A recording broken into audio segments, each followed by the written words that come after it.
Guys मैं कभी कभी अपने रिश्तेदारों के घर जाती हूँ ना, मैं देखती हूँ लोग अपने रिश्तेदारों के लिए ऐसे खाने को चीजें सेव करके रखते हैं, स्टोर करके रखते हैं, जैसे बिस्किट हो गए, नमकीन, जूस वूस या मैगी मैक्रोनी वगैरह। हमारे घर अगर आज 5 मैगी के पैकेट आए हैं तो आज ही कढ़ाई भर के बन जा रही है। ये बड़े बड़े डोंगे खा रहे हैं हम लोग।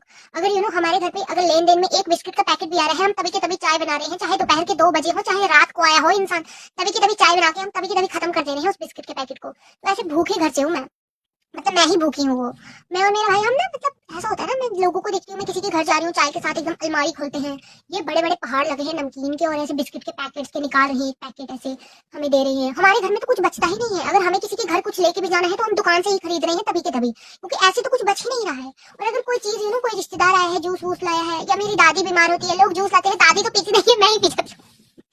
फल लाते हैं, मैं फल भी नहीं छोड़ रही हूँ।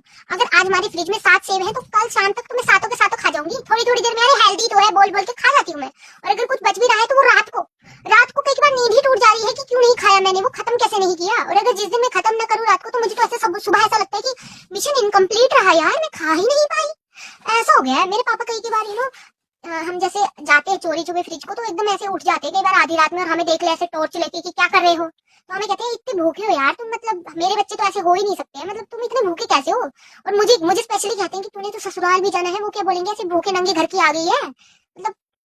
तो मुझे शर्म नहीं आती है, मैं फिर मुंह में ब्रेड डालती हूँ, चली जाती हूँ कमरे में। तो मतलब खाने में क्या शर्म, मतलब अब